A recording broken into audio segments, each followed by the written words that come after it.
Good afternoon, everybody, and welcome to North East Water's community webinar series.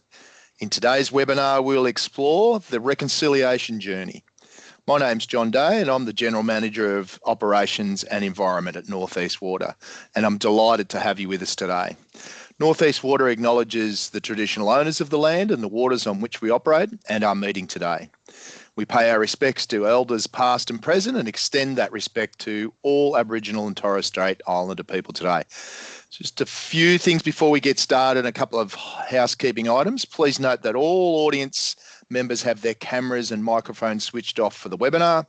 The webinar is being recorded and will be available via our website after the session, and we'll send you a link to access the recording afterwards so you can share it with others. We encourage you to ask questions. You can submit questions at any time using the Q&A function, and we'll address as many questions as possible during the Q&A segment following the presentation. Before we dive into our main topic, I'd like to give a bit of a brief overview of North East Water and what we do. Essentially, we plan and provide for critical water and wastewater services across 39 towns, across 20,000 square kilometres in our region, which is the most beautiful part of Australia. We serve over 120,000 people, ensuring we have access to high quality water and safe drinking water. We operate 21 water treatment plants and 22 wastewater treatment plants. Our extensive pipe work could reach from here to Brisbane. Finally, we are proud to employ 208 local employees who provide amazing and exceptional service across our communities.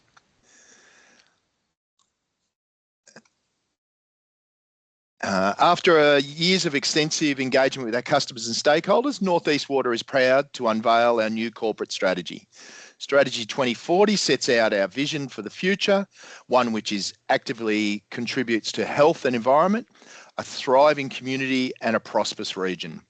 This strategy outlines our purpose, delivering safe, sustainable water and wastewater solutions that meet the needs of our communities.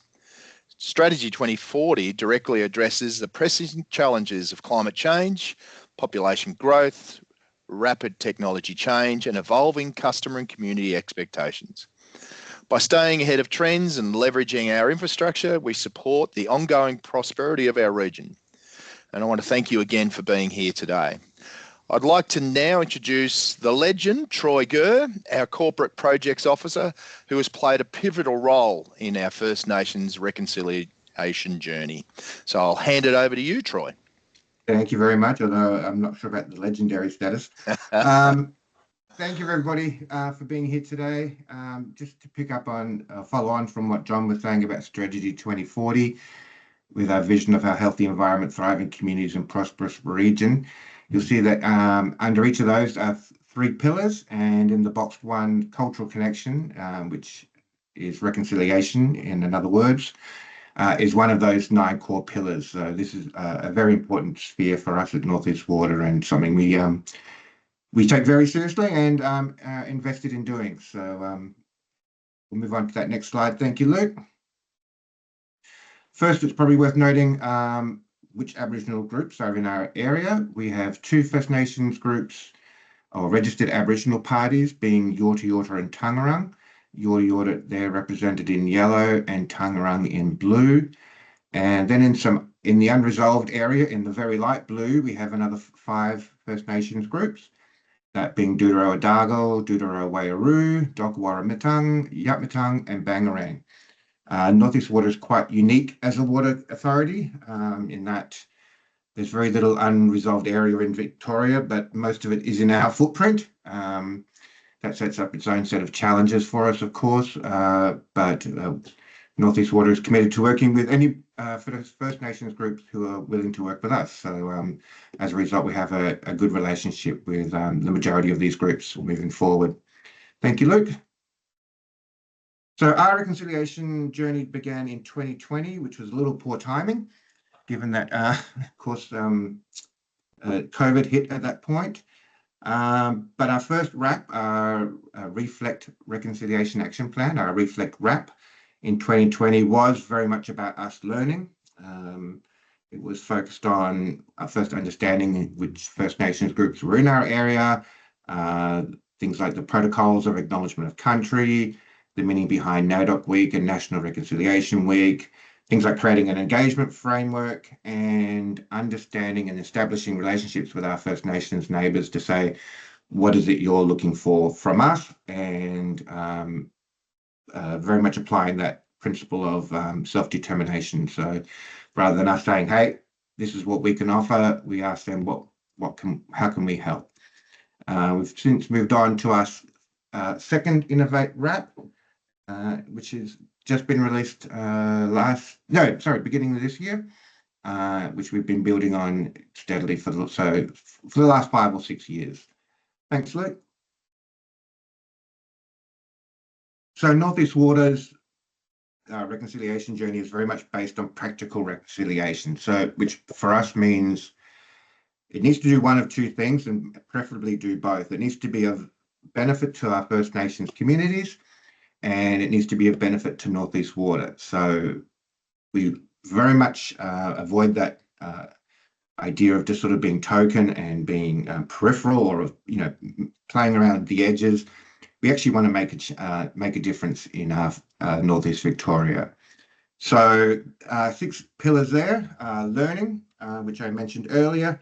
We're on a continual learning journey. I have been in this space now for 5 years and I learn something every time I have another conversation, and that's really, really rewarding. And of course, the First Nations community is like any other community. They have varying voices, and as a result, which is great because we want that diversity, but as a result, it keeps us on our toes and it makes sure that we're actually working with groups in the way that they like to be worked with. The second one is employment. DECA have established a target of 2% for water corporations, 2% of our employees identifying as First Nations, which is actually only 4 employees for us. We set a stretch target of 3%. 2% is in line with the Aboriginal population of Australia, I should say. We're actually at the 2% at the moment. We have 4 staff who identify as First Nations. I think what's been really rewarding is that over the course of this journey that a couple of staff have felt comfortable enough to actually put up their hand and say, hey, actually no, I'm First Nations as well. And I think that says a lot about the culture that we've created at North East Water, where that's now a celebrated thing and staff feel comfortable enough to do it. So yes, we have 4 staff as well as our very first First Nations board member, which we're very excited about, and our independent delegate, which I'll be speaking about a little bit further on. Number 3 is procurement. In line with Victorian government expectations, we have a social procurement framework, which has First Nations owned businesses as one of its core principles, along with several others, such as organisations that employ people with disabilities, organisations owned and run by women.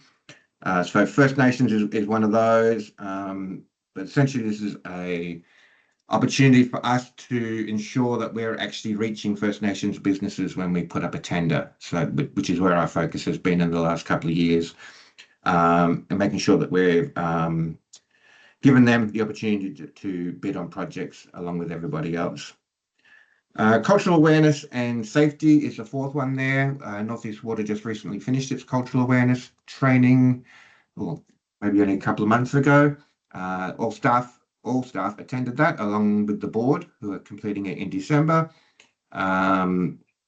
Again, this is something that's very much in our culture. It's a part of our inclusive culture, is making sure that there is, awareness and education about all the different groups in our areas. Our inclusion and diversity strategy that's upcoming says it best, where it says organisation should mirror our community, and I think that's very, very much what we're trying to do there. Partnerships, the 5th one there. North East Water is very much about partnerships for purpose. That is partnerships with tangible outcomes. So for both First Nations and ourselves. There's a lot of examples of that. There's a couple that I'll go into a little further on.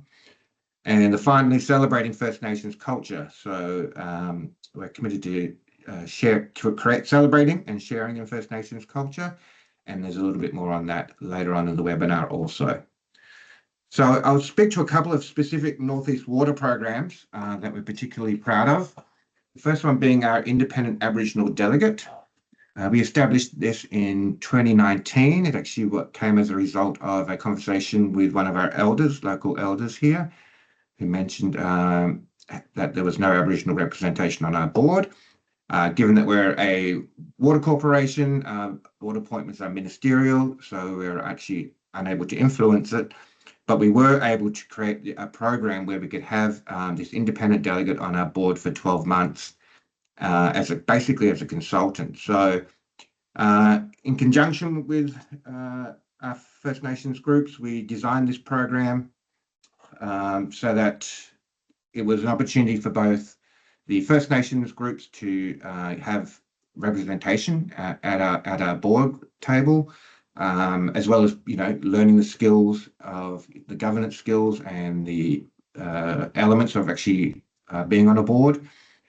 And for us, of course, it also gave us a great opportunity to discuss with them issues like traditional water management, First Nations communities, making sure their voices were being heard from an engagement perspective. It's been an exceptionally successful program. The picture there is of Shane Rogers from Tangerang. He's actually our third independent delegate. Our second delegate actually went on to become a full board member, actually became a ministerial appointment last year. Oh, was it last year? Might have been the year before. No, it was last year, which we're also very, very proud of.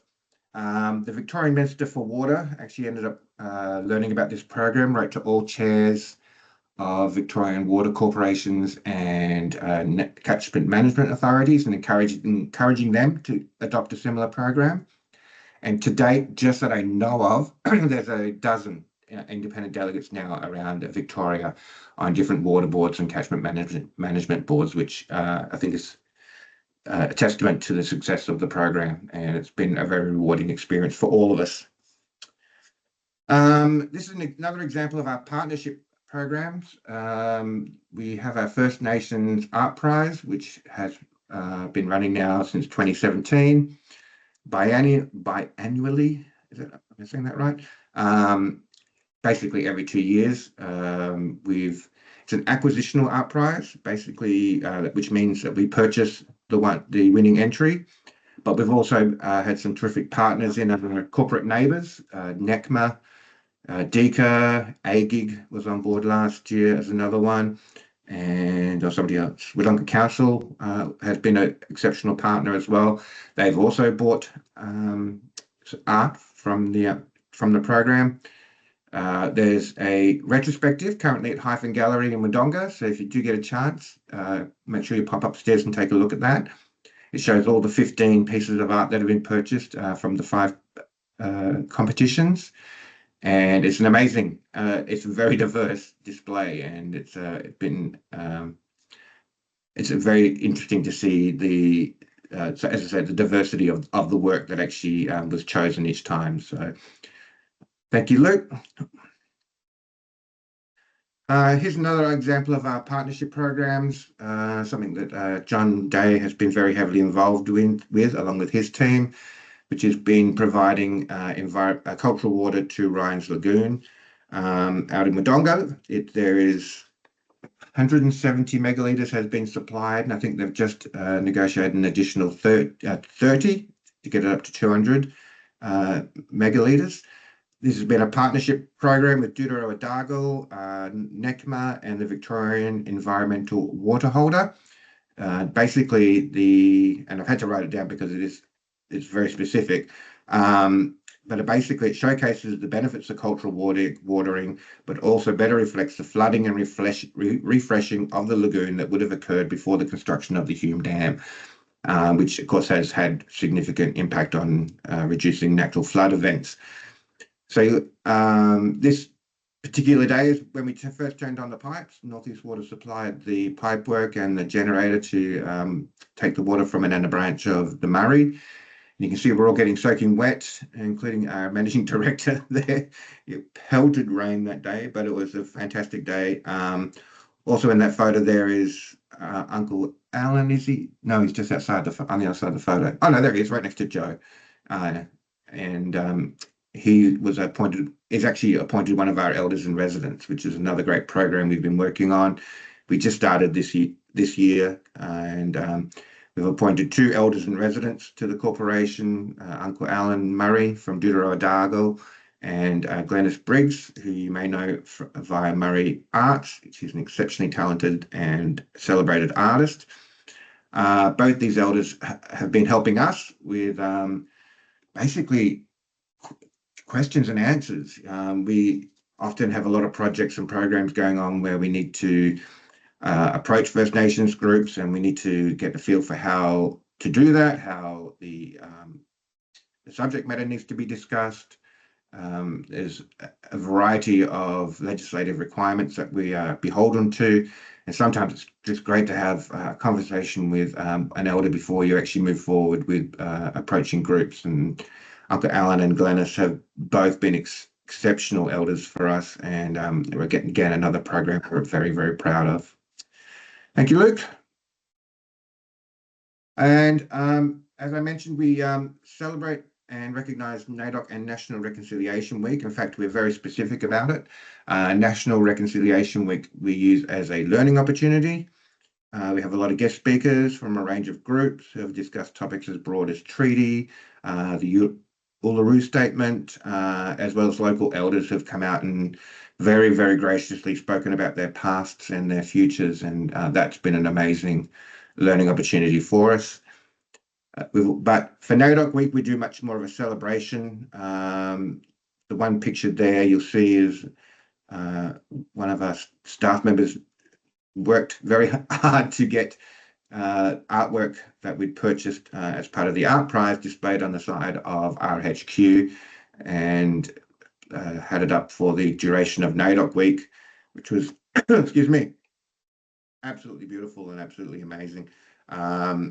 But we do a lot of things like, as you've seen earlier, pictures of Dinawan's Connection come out and did some traditional dance for us as well, smoking ceremonies, and of course guest speakers for those as well.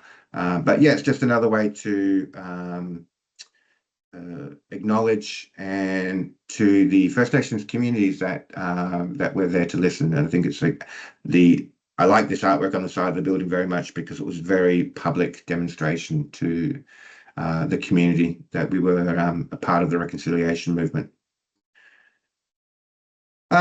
Just before I throw it open to questions, this is just a sampling of the activities we've been a part of over the last few years. We've had film screenings, we've erected flags at our front entrance, and of course we had our Elders in Residence program. We're always learning, and we've been really, really grateful to have some amazing teachers along the way, including Uncle Alan and Glenys Briggs, First Nation staff who have been very generous in sharing their experiences, and of course our 3 independent delegates who very much continue to challenge our thinking in the boardroom, which is exactly what they're there for. So with that said, I haven't kept a track of the Q&As during the course of the session, but if there are any, I'm absolutely happy to throw it open.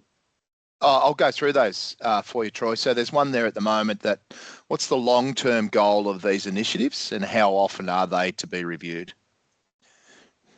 Good question. They're reviewed annually, basically. The RAP usually lasts for 2 years, which is when we do a main reset, and that takes usually about 6 months before the RAP ends. But there are opportunities along the way constantly, and so we review on a daily basis, to be quite honest, just as opportunities arise. In terms of our long-term policy, like most government agencies, we're very much interested in closing the gap. So doing our small part out here in Northeast Victoria, I'm sure you're all aware there's no health or wealth measure in this country in which First Nations people don't trail the rest of Australia from life expectancy to education to wealth. So these programs will hopefully have an impact on that. And as I mentioned earlier, all our actions need to do one of two things: either increase the opportunities for First Nations people, like procurement or employment, or increase our understanding of the First Nations community, and hopefully both. So I hope that answers the question. Yeah, look, and I'll probably add to that. I mean, if we talk about long-term goals, one of the things we are doing a lot of work with Uncle Al and Uncle Phil on country is not only at their site, which we talked about, the watering program you talked about, but also they're teaching us how to do cultural burning to maintain the lands that we operate for land stewardship by removing invasive species. So if you talk about long-term goals, it's, we're leaning on the Indigenous community to teach us around methods of healing country. So, that's a big part of how we manage the land stewardship of our lands as well. It's not just treating wastewater. We do have quite a bit of land that surrounds those water and wastewater facilities, so as well as farming activities. So certainly leaning on that, Troy, has been a great outcome, I think. There's another question there around from Anonymous. I'm interested in how do these initiatives help North East Water? I think I've just sort of touched on some then to lead to the answer to that, but Troy, over to you. No, you basically just answered the question. As John said, there's a lot of ecological knowledge that traditional owners hold that Australia in itself has only just started tapping into. These relationships that we build with our First Nations partners also help with a lot of our legislative obligations. So if we need to do cultural heritage assessments or environmental assessment, risk assessments, the fact that we have a partnership with the First Nations groups and that they trust us makes doing a lot of these activities a lot easier. So I think I'm sorry, I've almost lost track of the question, I think, but how does it help North East Water? Yeah, so having these activities shows that we're actually interested in working with the First Nations groups, which in turn helps us with a lot of our legislative or policy objectives as well. So. Yeah, we're currently working with Tangerong on looking at the upgrade at the Bright wastewater treatment plant around the discharge of the recycled water there, around how do we use that in a cultural way. Been exploring that with Tangerong. So there's those sort of opportunities which we've never explored before, and that's where those relationships help in our day-to-day activities too. So it's been a great outcome. As well as the land use activity agreements we have with Tangerong as well. So yep. Troy, another question from, I don't know if it's the same Anonymous, but do you see opportunities for North East Water to partner further with local organisations to help promote reconciliation? Yes, absolutely. We've just re-established something we refer to as RAPS in the region. We have been working with Wodonga Council and NECMA to bring together other organisations in the region and sort of en masse be able to approach First Nations groups, and rather than taking up their time individually one at a time. So there's constantly opportunities there. So we meet as a group once every 3 months now to share resources and share knowledge and share understanding and partner up on particular projects. The Ryan's Lagoon was a great example with NECMA. So yeah, there's absolutely, the more organizations we're aware of, the more that we get that are invited to into that fold of working in these RAPS in the region groups. There's a great question on here about how do you avoid being tokenistic? That is a great question, and it sounds like it should be. It's a tricky thing, but I had an elder tell me once that as long as it comes from a good place and you're doing it with a genuineness, then that's no longer a tokenistic thing to do. It's if it's coming from if we're taking it seriously and if we're focusing on the outcome of it, and we believe in it, then that's how you avoid it being tokenistic. You would think things like, I know there's a lot of discussion in the country at the moment around acknowledgement of country. In order to avoid staff feeling tokenistic about that, for example, we actually held a workshop on it. We've provided them information on where the acknowledgement of country comes from, where it was derived from, why we actually do it, And that takes away the feeling of, oh, I'm just doing it because I need to. That people are actually doing it now because they understand it. And that's how you avoid tokenistic. Knowledge is absolute power when it comes to this sort of thing. So it sort of leads on to a question by Tony: is how much of Northeast Waters activities are driven by government policy? A lot. Oh, not a lot. I'd probably say half. There's a lot of legislation around things like cultural heritage assessments, and land use activity agreements is another one. And there's government policy that we're also required to adhere to, which is around things like employment or procurement. So essentially, there are all these government policies and legislation sitting at the top, which is why we have the RAP underneath that, which is about developing our skills so that when we work with these groups on cultural heritage assessments, we understand those groups more. We understand what we need to be doing more. We understand how to engage and when to engage and how to approach. And we've got that base knowledge that we get from the RAPs that helps us fulfill these obligations and these policies. So I'd say about half and half. And they're very interrelated. We can't have one without the other. Sort of works both ways too, Troy. If I reflect on Ryan's Lagoon, where we really helped Uncle Alan and Uncle Phil and Auntie Velda in that space was NECMA did a lot of heavy lifting around red tape to get that to happen. So it's not just about being driven by government policy to do this work. Ryan's Lagoon had nothing to do with government policy, but we actually informed government policy to do that piece of work around the restrictiveness of government policy at times. So in this space, so that's been, a really good outcome where it feels like we've been able to support Uncle Alan and that work by being able to help in areas that we're strong in. How do we work within government policy to get these projects up and running for people? So yeah, exactly right. Yeah, absolutely. Well, there's 3 minutes left. I think that wraps us up. And in fact, I see Luke's put up the thank you slide. So that's always a good giveaway, Troy, that they've had enough of us. So thanks, everybody, for coming along today. Hopefully that's helped people learn around our reconciliation journey, which for me has been an absolutely rewarding process. You can hear the passion in Troy's voice of the work that he's done. I think it was just a task given to you, Troy, but in the end you've sort of taken it on with the passion because we certainly get great feedback and a lot of thanks as well as we get a lot out of it as well. So I thank everybody who's been a part of this journey, and I thank Northeast Water and others for the opportunity to come along and present today. And thank you very much, Troy, for your hard work. So thanks, everybody, and we'll catch you all later. Thank you.